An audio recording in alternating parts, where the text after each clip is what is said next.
Magandang tanghali mga kabay. So ito yung pangatlo ko, EBC. Ayan. 39471 pa rin, letter C. So ang model nito mga kabay, ganun din. Dito 5899. So ito gumagana mga kabay. Wala lang siyang chipping. So ayan mga kabay, paanda rin natin.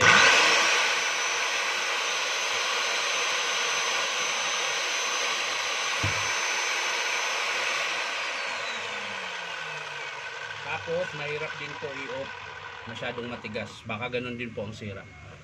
Check natin yung armature mga kabay. Ayan, papanda rin natin kung masiklab o hindi.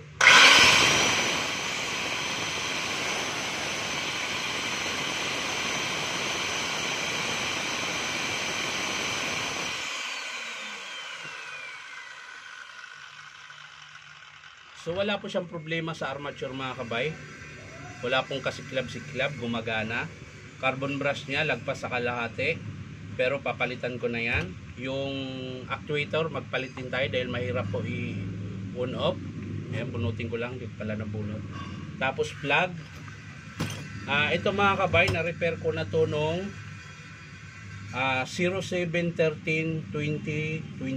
So 21, 22, 23, 24. So ano na, 3 years. Kasi 11 na tayo ngayon, 07-13-21 ko siya na-repair. So matagal-tagal din bago nasira. So palagay ko nito, dahil wala na po siyang chipping, baka putol po yung connecting rod. So dito tayo mag-focus sa connecting rod. So sasara natin yan. Dahil ang papalitan lang naman dyan ay yung kanyang carbon brush. Sasara natin to, carbon brush, tsaka ano pa ba, gear case cover.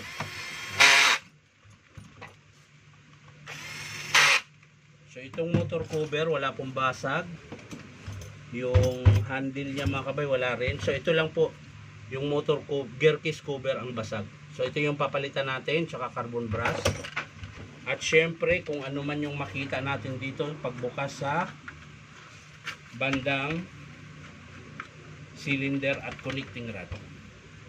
So wala yung martilyo ko mga kabay. Ito na lang bala gagamitin natin.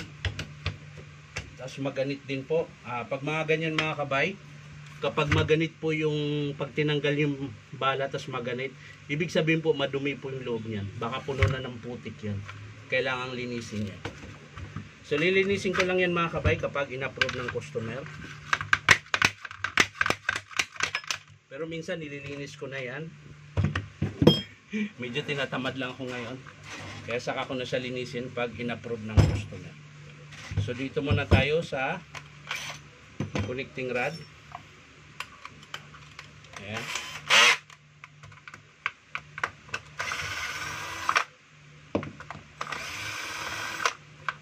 Medyo ipatayo lang natin. Baka may langis pa ito.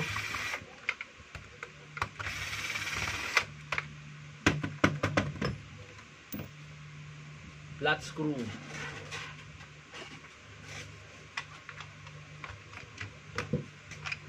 Ayun o. Kung mapapansin nyo mga kabay, wala na yung connecting rod. Putol na po. So pag mga ganito, medyo matagal yung estimate nito. Kasi lilinisin pa eh. Pero minsan naman ginagawa ko lang yan pag in-approve kasi parang sayang. Sayang yung paglinis mo tas pull out lang din naman pala. Diba? Kaya minsan di ko na nililinis. Pero pag sinipag tayo mga kabay, lilinisin ko yan. Yan, pupunasan lang natin yung bunganga.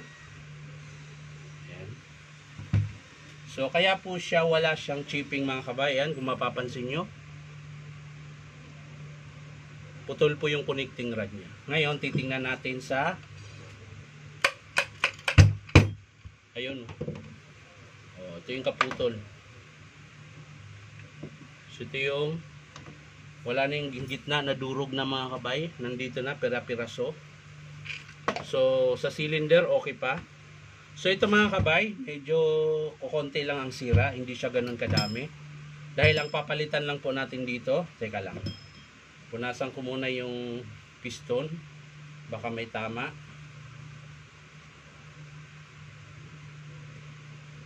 So okay pa po yung piston mga kabay. Yan, malinis pa, wala pa pong tama. So connecting rod lang po yung papalitan natin, tsaka o-ring. Connecting rod, o-ring sa piston, o-ring sa striker. Ayan, yung dito po. Lagi ko pong pinapalitan yan dahil importante po yan, dahil yun po yung bumabayo sa bala. So ayan, ulitin ko, connecting rod, gear case cover, carbon brush, ano pa ba? O-ring, dalawang o-ring, tsaka yung plug. Wala na pong plug ito pinutol. Ayan. So dito, lilinisin ko lang yan kapag in-approve ng customer. Dahil maganit po pag kinalas yung bala.